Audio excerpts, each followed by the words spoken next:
네, 우리 성경이 술술, 믿음이 쑥쑥 105번째 시간 우리 함께 하도록 하겠습니다.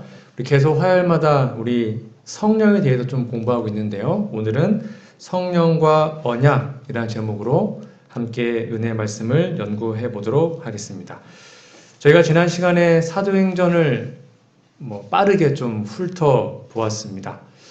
여러분, 사도행전 마지막 장, 마지막 절이 이거라 그랬죠? 28장 31절. 담대히 하나님 나라를 전파하며 주 예수 그리스도께 관한 것을 가르치되 그 많은 사람이 없었더라. 그리고는 사도행전은 마치 결론이 안 난 것처럼 끝나는 책이다라고 설명을 드렸습니다. 그래서 뭔가 뒤에 이어진 듯한 느낌으로 끝나는 책인데요. 그래서 사도행전 29장은 누가 써야 된다고 그랬죠? 바로 저희들이 써 내려가야 하는 책입니다. 왜냐하면 사도행전은 다른 말로 성령, 행전이라고 불리우고 있고요. 지금은 성령의 시대이기 때문입니다.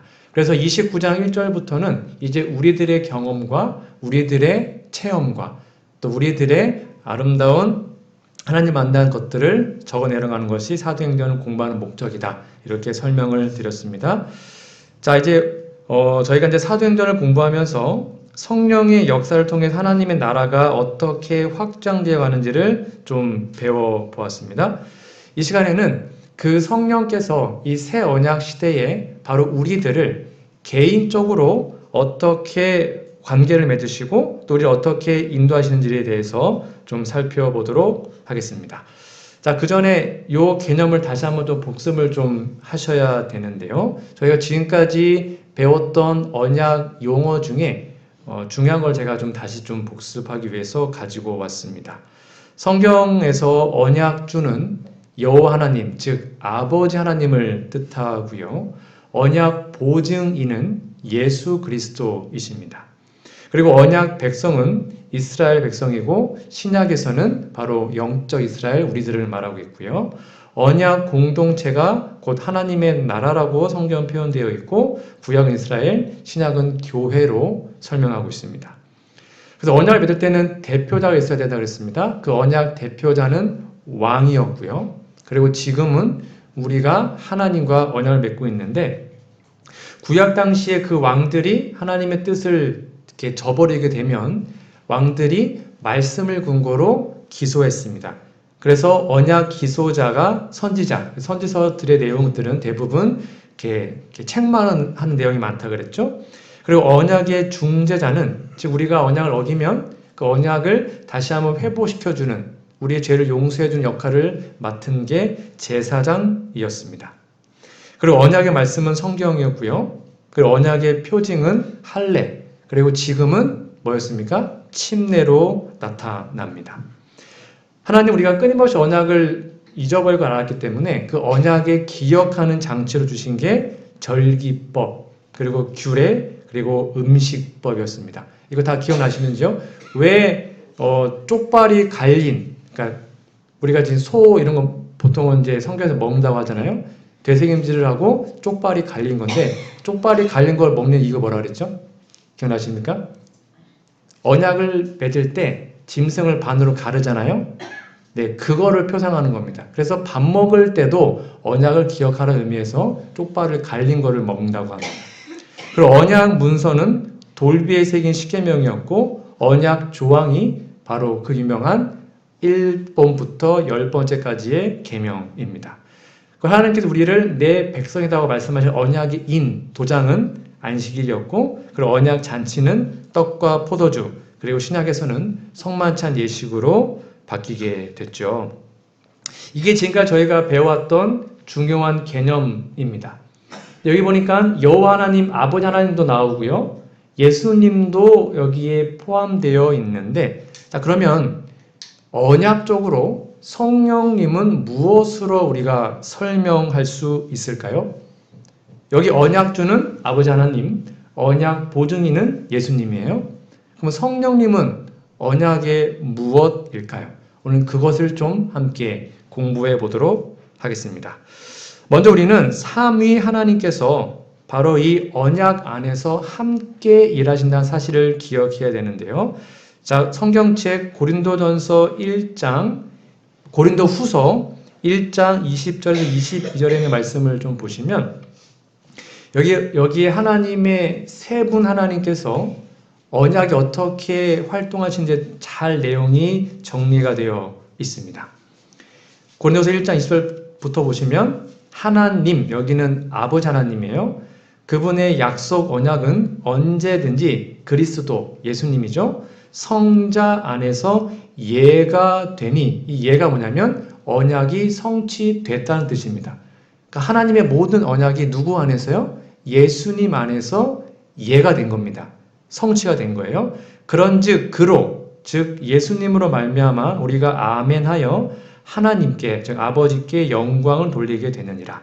우리를 너희와 함께 그리스도 안에서 굳건하게 하시고 우리에게 기름을 부으신 이는 하나님이시니 아버지입니다. 그가, 아버지께서 또한 우리에게 인치시고 보증으로, 여기에 보증이 제가 좀 보충 설명해놨습니다. 보증금이라고 적어 놓으시면 됩니다. 보증으로 우리 마음에 성령을 주셨느니라. 여기 드디어 나옵니다. 그러니까 언약적으로 아버지는 언약주, 예수님은 언약 보증인, 그리고 성령님은 언약의 보증금이라고 성경은 우리에게 말을 하고 있습니다. 즉 아버지께서 아들을 언약 안에서 모든 것을 성취시키셨기 때문에 아버지는 언약주가 되고요. 예수님은 언약의 보증인이 되십니다. 그리고 그 언약의 보증금으로 성령을 우리에게 허락하신 겁니다. 이걸 좀 더 쉽게 설명드리면 앞에 있습니다. 성부는 언약주, 언약의 체결자입니다. 그리고 성자는 언약종, 언약 보증인이죠. 그러니까 우리의 모든 죄값을 그분이 보증을 섰기 때문에 그분이 죽으심으로 우리가 용서받은 겁니다. 그리고 성령님은 언약의 보증금이라고 성경은 우리에게 설명해주고 있습니다. 오늘은 요 성령님이 왜 언약 보증금인지에 대해서 함께 은혜의 말씀을 나누겠습니다.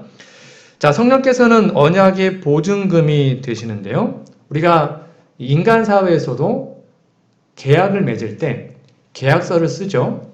그 다음에 도장을 찍고 그 다음에 무엇을 걸어놓죠? 보증금을 걸어놓습니다.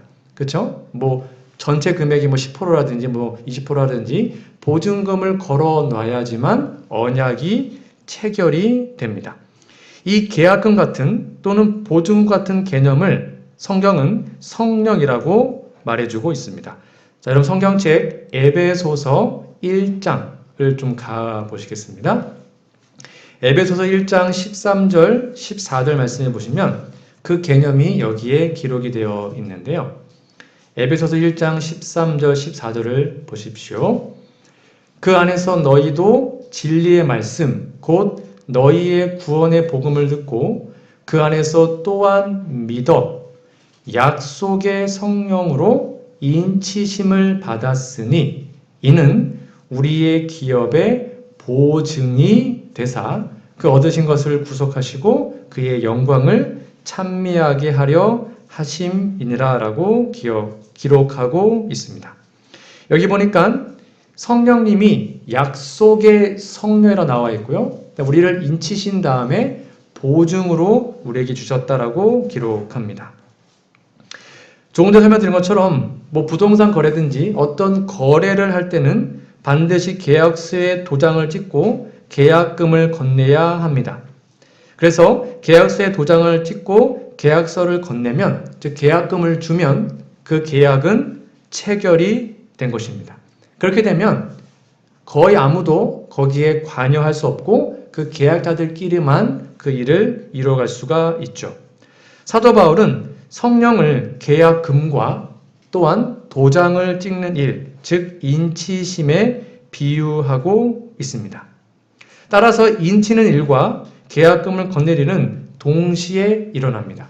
즉 우리가 예수님을 믿으면 예수님이 너 내 거야 라는 의미로 우리에게 인을 치시는데 그것이 바로 성령을 주시는 것이고요. 그 성령을 준다는 것은 그분의 보증금을 우리에게 준다. 이렇게 이해하시면 됩니다. 좀 더 쉽게 설명을 드리면 이게 이제 한글 번역이 조금 애매해서 이 고린도후서 1장 22절에도 우리에게 인치시고 보증으로만 되어 있잖아요. 그리고 히브리 7장 22절에도 보면 예수님은 더 좋은 언약의 보증이 되었다. 이렇게 보증으로만 쓰였기 때문에 마치 성령님과 예수님이 같은 걸로 오해하는데 위에 있는 고린도후서 1장 22절은 보증금의 개념입니다. 이 원어가 그래요. 헬라어 원어와 영어 성경을 보면 보증금으로 번역이 되어 있고요. 그 다음에 7장 22절에 예수님은 더 좋은 언약의 보증이다. 이거는 보증인. 우리가 지금까지 배웠던 보증인으로 해석을 하시면 되겠습니다. 그래서 이렇게 예수님은 우리의 언약의 보증인이시고 성령은 우리에게 보증금으로 하나님이 주신 겁니다. 자, 그래서 성령은 우리가 장차 받을 기업의 보증금이 되시는데요. 여기 보니까 그 성령의 이름이 뭐냐면 빨간 글씨예요. 13절 약속의 성령으로 인치심을 받았다. 우리에게 보증금을 주셨는데요. 그 보증금을 주신 성령의 역할이 뭐냐면 약속의 성령입니다. 이게 무슨 말일까요? 무엇에 대한 약속이며 무엇에 대한 하나님의 뜻일까요? 이렇게 약속의 성령으로 인치심 받는다는 것은 무엇을 의미할까요? 성경은 끊임없이 우리가 구원받고 하나님의 자녀가 되는 것을 하나님과 우리가 언약을 맺은 것으로 거듭거듭 설명하고 있습니다. 그래서 언약을 맺었어요? 또는 계약을 합니다. 그러면 도장을 찍고 계약금을 걸어야지만 그 계약이 성사되는 것처럼 하나님이 우리와 언약을 맺었어요. 그 언약은 우리가 구원받는 것을 말하는 겁니다. 새 언약. 근데 그 구원받는 것의 언약의 인을 성령으로 치시고 그다음에 그 언약의 보증금을 성령을 통해서 우리에게 주시는 겁니다. 좀 더 쉽게 설명을 드리면 이게 영원한 구원의 새 언약 약정 체결서라고 제가 조금 만들어 보았는데요. 이런 관점으로 하나님은 우리와 지금 언약을 맺으시는 거예요. 언약주는 여호와시고요. 우리는 언약종 제 이름을 좀 넣어봤습니다.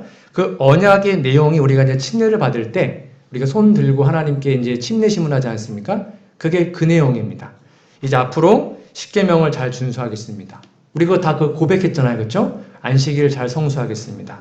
그리고 하나님을 사랑하고 이웃을 사랑하겠습니다. 그리고 침례를 받은 다음에 변화된 삶으로 하나님께 영광 돌리겠습니다. 그다음에 우리 재림교회의 일원으로 하나님의 사명을 잘 감당하는 우리 다 침례 신문 때 다 한 거예요. 그렇죠? 그 다음에 예수님의 재림을 준비하고 영원한 기업을 믿음으로 얻겠습니다. 이렇게 이 외에도 많아요. 이렇게 이러한 언약의 내용 우리가 믿음으로 다 받아들였습니다. 손을 들고 하나님 앞에 인정을 했죠. 침례를 받을 때.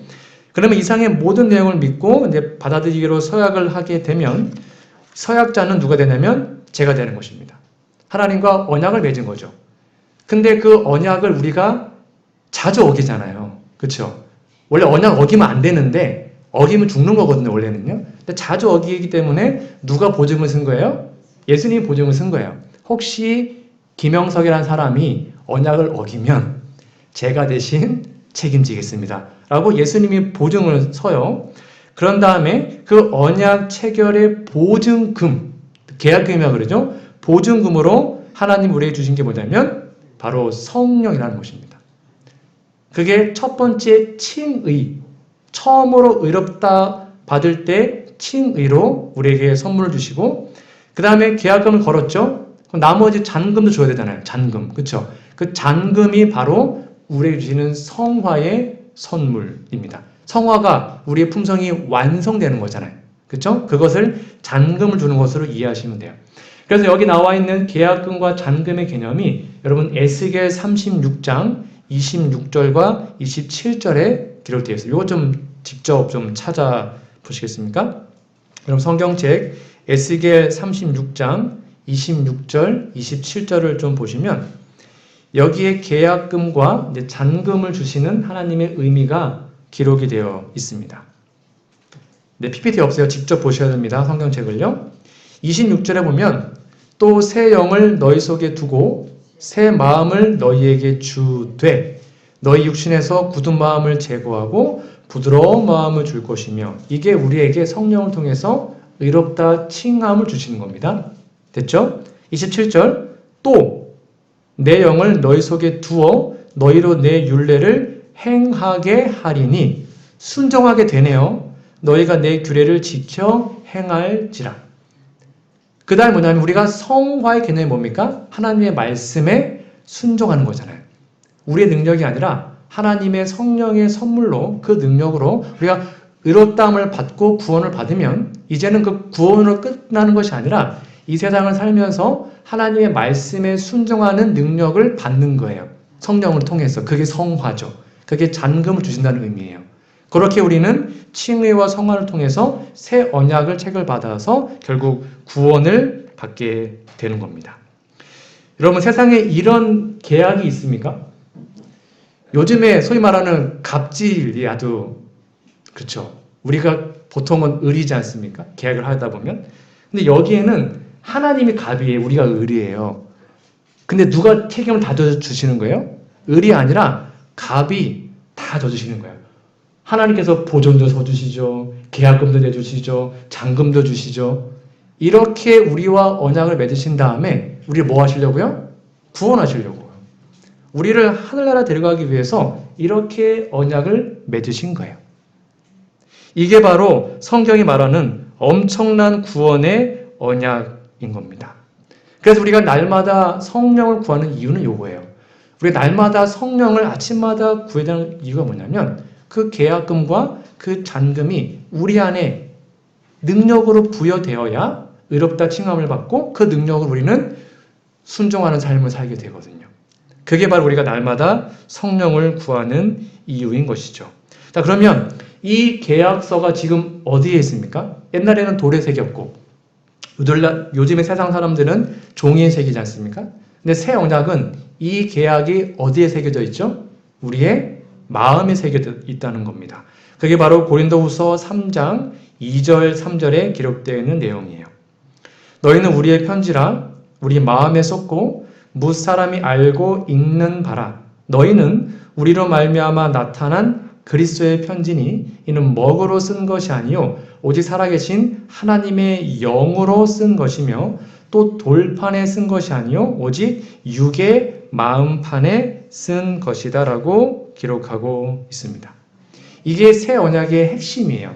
새 언약은 돌판에 쓰지 않습니다. 어디에 쓴다고요? 마음판에 새겨집니다. 무엇이요? 하나님의 율법이요. 그래서 하나님의 율법이 마음에 새겨진 것을 제가 어떻게 아는 거라고 설명드렸습니까? 제가 설명드렸죠. 제가 부모님들에게 집사님, 장로님, 집사님의 자녀를 집사님의 목숨만큼 사랑하세요 하면 그거 하기 쉬워요, 어려워요? 되게 쉽잖아요. 왜요? 모성이라는 것이 마음에 새겨져 있기 때문에 내가 내 자식 사랑하는 것은 너무나 쉽습니다. 그건 저절로 되는 것입니다. 마음에 새겨졌기 때문입니다. 그런데 내 원수를 사랑하세요. 이거 쉬워요, 어려워요? 어렵잖아요. 왜요? 그 마음이, 그 말씀이 마음에 새겨져 있지 않기 때문이에요. 근데 그 말씀이 하나님의 그 거룩한 율법이 마음에 새겨져 있으면 스데반도 돌마다 죽으면서 뭐라고 됐어요? 하나님 저들을 용서해 주십시오. 그런 기도가 정말 나온다니까요. 그러니까 말씀이 내 마음에, 즉 새 언약이 내 마음판에 새겨진 것은 진짜 원수 사랑하는 게 내 아들 사랑하는 것처럼 자연스럽게 된 상태. 네, 그게 새 언약의 상태라는 거예요. 그게 내 마음에 성령께서 온 것이고 성령의 능력으로 지금 살아가고 있다는 증거인 것입니다. 그러면 이 표준이 엄청나게 높죠. 이게 그 말이에요. 이어서 볼까요? 예레미야 30절 33절 그러나 그날 후에 내가 이스라엘 집과 맺을 언약은 이러하니 곧 내가 나의 법을 그게 뭐예요? 성경책이잖아요.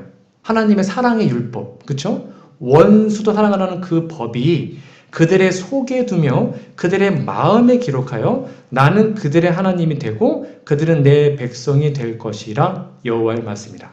여기 보니까 하나님이 우리의 하나님이 되고 우리가 그분의 백성이 되는 조건이 있네요. 그 조건이 뭐예요? 우리의 마음판에 뭐가 기록되는 거예요? 하나님의 율법이 기록되어 있을 때 우리 하나님의 자녀가 되는 거예요.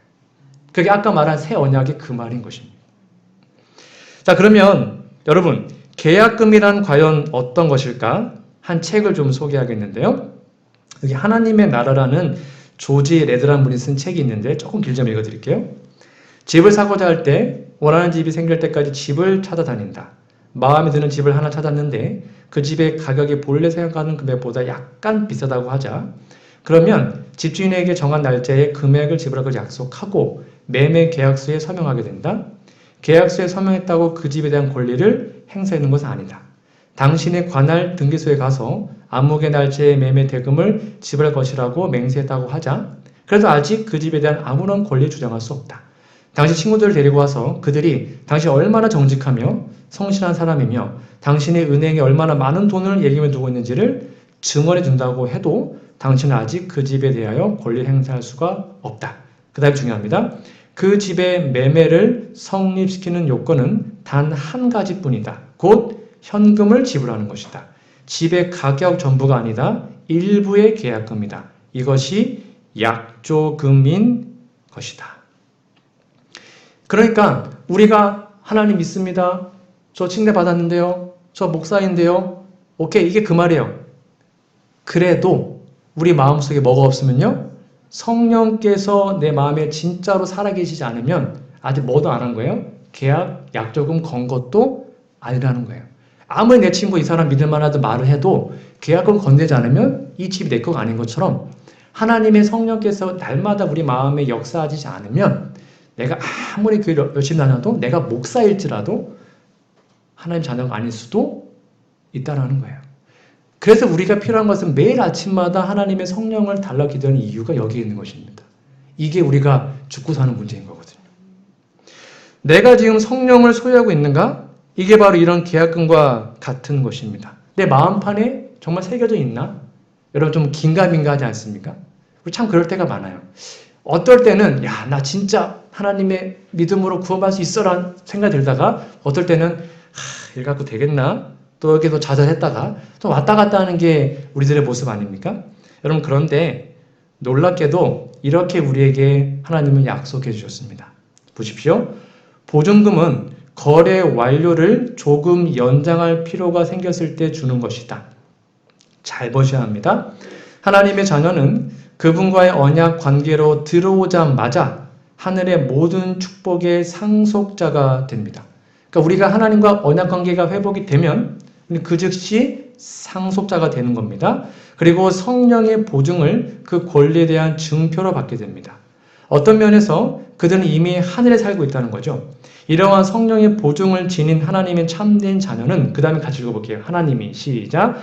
하나님이 자신들을 그리스도 안에서 용납하고 자신들을 위해 영원한 유산을 준비하실 것인지 확신하지 못하는 상태에 결코 처해지지 않을 것이다. 무슨 말이에요? 의심하지 말라라는 것입니다. 내가 지금 성령이 있나 없나를 알 수 있는 방법이 있어요. 성령의 첫 번째 단계가 무엇인지는 제가 좀 이따 설명드리겠고요. 여기 나와 있는 것처럼 정말로 이게 맞나? 라는 것을 확신하지 못하는 상태에 결코 처지지 않을 것이다. 그래서 우리가 언약을 맺는 그 순간 하늘의 상속자가 된다는 사실을 믿음으로 꼭 받아들여라 라고 우리에게 설명하고 있는 거죠. 우리는 이미 구원의 권리의 증서를 받은 것입니다. 자, 이게 이제 두 가지 우리가 경험인데요. 계약금 지불 제가 설명드렸습니다. 그리고 잔금 완납 이 두 경험 우리는 반드시 해야 합니다. 우리가 처음 신앙을 시작할 때 그때 바로 하나님께서 성령을 통해서 우리에게 계약금을 주시는 겁니다. 그리고 우리가 신앙이 성숙해질 때는 잔금이 완납되는 개념입니다. 그리고 계약금 지불은 씨 뿌리기는 것이고요. 그리고 우리가 완벽하게 될 때는 열매 맺는 것입니다. 이렇게 이른비, 늦은비, 칭의, 성화, 입혀주시는 의, 나눠주시는 의, 순간적이고 자동적이고요. 평생의 과정이었고 우리는 물 침례를 받으면 계약금을 받고요. 그 다음에 성령의 침례를 매일 받는 것입니다. 그리고 굳은 마음을 제하고 부드러운 마음을 주는 것이고요. 그 다음에 우리가 잠금 완납은 새 영을 통해서 율법을 행하게 해준 능력을 받는 것입니다. 우리가 칭의를 받으면 헤세드가 마음속으로 흘러 들어와서 언약 체결에 필요하게 되고요. 그 다음에 헤세드가 잠금 완납되게 되면 헤세드가 마음속에 흘러나가서 언약 유지에 필요하게 되는 것이죠. 그래서 우리는 이 경험을 먼저 계약금 지불의 경험, 즉 칭의의 경험, 이른비의 경험을 지금 해야 되는 것이죠. 그렇죠? 이것이 돼야지만 그 다음에 늦은비, 성화, 열매 맺는 것 이런 모든 것들이 우리의 삶에 경험되어질 수 있는 것입니다. 아직 계약도 안 했는데 잔금을 줄 수 없잖아요. 계약이 되어야 잔금이 주는 것처럼 우리가 칭의를 받고 이른비를 받고 이런 경험을 먼저 해야 하나님은 그 다음의 경험을 우리에게 선물로 허락하시는 겁니다. 이어서 보도록 하겠습니다. 여기 보시면 하지만 완납, 즉 실제로 하늘에 입성하는 일은 품성 개발을 위해 연기되기에 하나님의 자녀는 하늘을 위해 충분히 준비할 수 있게 된다. 잘 보십시오. 하늘 왕국에 대한 그리스도인의 자격과 권한은 믿음으로 칭의를 경험하며 그리스도의 의를 부여받은 순간 자동적으로 그의 것이 되며, 그러니까 우리는 칭의를 받으면 하늘 갈 자격이 되는 것입니다. 그 다음에 그 왕국에 적합하게 되는 것은 일생 동안 그리스도의 나눠주는 의로 채우며 그리스도인 생에서 매일 나타내는 문제들의 그것들을 적용함으로 이루어진다라고 성경은 끊임없이 우리에게 말해주고 있죠. 그래서 여러분 성경 읽으실 때마다 성령의 첫 열매 그리고 또는 성령 열매 이 개념들을 이 두 가지 개념으로 나눠서 좀 이해하실 필요가 있습니다. 자, 로마서 8장으로 잠깐 가보시면 로마서 8장 22절과 23절에 보면 여기에 아주 중요한 말이 나오는데요. 피조물이 다 이제까지 함께 탄식하며 함께 고통당하는 것을 우리가 아나니 이뿐 아니라 또한 우리 곧 성령의 처음 익은 열매. 여기 보니까 성령의 열매, 우리가 익히 들어왔던 성령의 열매가 아니고요. 여기는 성령의 처음 익은 열매라고 기록되어 있습니다. 그 열매를 받은 우리까지도 속으로 뭐 한대요? 탄식을 한대요. 그러니까 우리가 성령의 처음 익은 열매를 맺으면 속으로 탄식한답니다. 그 다음에 양자 될 것, 곧 우리 몸의 구속을 기다리느니라. 이게 바로 칭의의 경험입니다. 아까 말한 계약금을 지불한 보증금을 받은 개념이에요. 그리고 잔금이 완납된 것은 그 유명한 성령의 열매, 갈라디아서 5장에 나와 있는, 다 아시죠? 사랑이나 화평 그것은 성령의 완납 개념으로 여러분들이 이해하시면 됩니다. 여기 중요한 게 뭐냐면 우리가 이제 성령의 처음 익은 열매를 맺게 되면 우리까지도 속으로 탄식하게 된다라고 기록합니다. 왜 탄식하게 될까요? 조금 뒤에 설명을 드리도록 하겠습니다. 자, 이어서 아까 그 책 이어서 좀 보여드리겠습니다. 처음 익은 열매란 무엇인가? 여러분 잘 보셔요. 정원에 사과나무를 하나 심었다고 하자 봄이 되자 꽃봉오리가 터져나오기 시작한다. 그러나 꽃봉오리의 첫 열매는 아니다. 꽃봉오리는 약속이다. 꽃봉오리가 맺히지 않으면 열매도 없을 것이 분명하기 때문이다. 꽃봉오리 다음에 나뭇잎이 돋아나왔다. 그러나 거기에서 아직 열매는 없다. 나뭇잎이 나온 다음 조그맣고 딱딱한 초록빛 열매가 맺혔다. 이것이 첫 열매인가? 처음 몇 해에는 아예 그 작은 열매조차 맺히지 않는다. 기다림 끝에 겨우 작은 열매가 열렸을지라도 비바람의 열매들이 떨어지기도 한다. 첫 열매는 수확을 기다리기 시작할 때 얻어진다. 마침내 푸른 빛의 사과가 붉은 빛으로 탐스럽게 익어간다. 오랜 기다림 끝에 드디어 먹음직한 그 첫 번째 사과를 따서 그 맛을 즐기게 된다. 다른 것은 아직 덜 익었다. 자, 사과나무에서 먹을 수 있도록 익은 그 첫 사과, 그것이 바로 첫 열매다. 이것은 그 다음에 중요합니다. 더 많은 열매들에 대한 보증이며 약속이다. 첫 열매는 더 많은 나중 열매를 약속하고 인친다. 이것은 단순한 약속 그 이상이다. 그것은 현실이며 소유인 것이다 라고 기록합니다. 그래서 아까 나와있던 로마서 8장의 그 성령의 첫 열매라는 것은 뭐냐면 더 맛있는, 더 풍성한 나중에 달릴 열매들의 뭐라고요? 보증인 것입니다. 첫 열매가 맺혔네. 그러면 야, 이 나무는 더 앞으로 풍성하게 맺히겠네라는 것을 보증하는 것이고 약속하는 것이다라고 성경 우리에게 말해주고 있어요. 이 개념이 예수님의 부활에도 그대로 쓰였습니다. 여기 보시면 그리스도는 잠자는 이들의 첫 열매이셨다. 왜 우리가 예수님의 부활을 믿어야 하냐면 예수님이 죽으신 다음에 3일 만에 뭐 하셨어요? 부활하셨어요. 예수님 무덤이 없어요. 그 말은 우리가 부활할 것을 모아주고 있는 거예요? 보증해주고 있는 거예요. 이게 똑같은 개념이 지금 반복되어 나타나고 있는 거예요. 하나 더 볼까요? 여기 보시면 이제 우리는 성령의 첫 열매들을 받았다. 이 말은 우리가 지금 성령을 조금만 받을 것이라는 말이 아니고요. 성령을 우리 기업의 첫 열매, 다시 말하면 전도금이나 보증으로 받는다는 것을 의미한다라고 말해주고 있습니다. 이렇게 우리가 하나님의 은혜의 언약을 깨닫고 그분의 언약의 증표로 그 계약금, 보증금, 성령을 마음에 받으면 그 결과로 우리는 이제 잔금, 나머지 것도 받을 것을 보증받은 것입니다. 그것을 믿고 그 성령을 의지해서 날마다 기도하면 결국 나머지 것도 하나님께서 우리를 통해서 허락을 해 주시는 거예요. 결국 인간의 구원의 모든 문제가 첫 열매든 나중 열매든 칭의든 성화든 그 구원의 모든 문제를 누가 해주시는 거예요? 성령께서 해주신다는 겁니다. 이 사실을 우리는 꼭 기억해야 되는데요. 자, 잘 보십시오. 그럼 내가 지금 성령을 받았나? 라는 알 수 있는 방법이 이겁니다. 회개는 성령의 사역의 첫 번째 열매. 아까 제가 첫 열매 설명드린다고 그랬죠? 죄를 회개하는 것은 생활의 성령이 역사하신 첫 번째 열매이다. 아, 지금 내 삶에 성령께서 함께 하시는구나 라는 사실을 알 수 있는 방법이 뭐라고요? 내가 정말 진심으로 죄를 미워하고 그 죄를 버리고 회개하고 있다면 우리는 성령을 받은 거예요. 분명히 써 있잖아요. 첫 열매가 뭐라고요?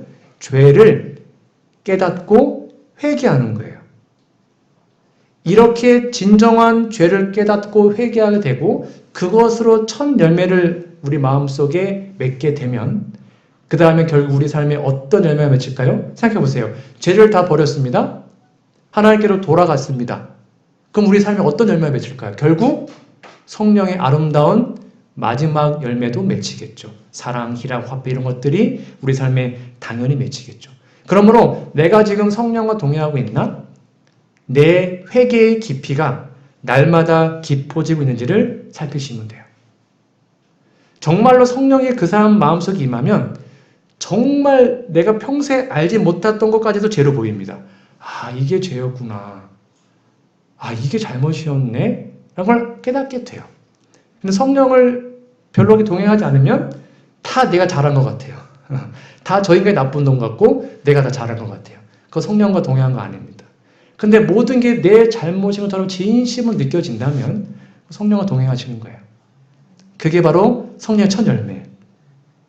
그 다음에 성화, 보십시오. 그 다음 단계가 뭐냐면 성화잖아요. 우리의 성화는 아버지와 아들과 성령의 일이다. 그것은 성부와 성자와 성령과 하나 되기 위하여 자신들을 하나님께 묶어 놓은 사람들과 하나님과 맺은 언약에 성취하는 겁니다. 성화도. 그대는 거듭났는가? 그대는 그리스도 안에서 새로운 피조물이 되었는가? 그렇다면 그대를 위하여 일하고 계신 하늘의 크신 새 능력자들과 협력하라. 왜요? 하나님은 우리의 언약주, 예수는 우리의 언약 보증인, 성령 우리의 언약 보증금, 그 세 분이 우리의 구원을 위해서 지금도 노력하고 계시니 뭐라는 거예요? 그분과 협력하면 우리는 아름다운 성화의 열매까지도 맺혀지게 되는 겁니다. 그 대표적인 예가 바로 아브라함이죠. 여러분 아브라함이 창세기 15장에서 횃불 언약을 통해서 하나님께 칭의를 받았죠. 그런데 그때 그 칭의를 받고 또 실패했습니다. 16장에서 하갈을 취해서 믿음을 좀 버리지 않았습니까? 그러자 17장에 하나님 나타나셔가지고 나는 너의 전능한 하나님이 너는 내 앞에서 행하여 완전해라 라고 말씀을 하셨고 결국 이렇게 이 부분이 설명되어 있습니다. 믿음 안에서 받은 의, 칭의입니다. 언약 체결에 필요했던 것처럼 하나님 앞에서 흠없이 행하는 것, 순종이죠. 그 성화는 언약 유지에 필요합니다. 이거 꼭 기억하십시오. 우리가 믿음으로 구원을 받는 거 맞아요. 예수님부터 우리는 의롭다 칭함을 받죠. 근데 거기서 끝나는 것이 아니에요. 그 다음에는 그 의를 갖고 말씀이 뭐 하는 거예요? 순종하게 되는 거예요. 이것까지 가지 않으면 그 믿음은, 그 의는 아무 의미가 없는 것입니다. 결국 우리가 왜 의롭다 칭함을 받아야 되냐면 말씀에 순종하기 위해서입니다. 말씀에 순종한 삶을 살기 위해서 그 능력을 받는 거예요. 그런 사람이 결국 성화를 이루어서 하늘에 가게 되겠죠. 자, 정리해 드리겠습니다. 칭의는 언약 체결에 필요합니다. 이걸 다른 말로 이른비의 경험이라고도 합니다. 우리는 물 침례를 통해서 받습니다. 언약의 보증금이죠. 그래서 이렇게 하나님으로부터 하나님의 사랑이 내 마음속에 들어오는 거예요. 그게 칭의예요. 성화가 뭐냐? 언약을 맺었으면 그 언약을 유지하는 것이죠. 그게 늦음이라도 표현되어 있고 이거는 성령의 침례를 매일 받는 것입니다. 이거는 나눠주는 것으로 우리 마음속에 있는 그 하나님의 사랑을 다른 사람들에게 베풀어 주는 것이죠.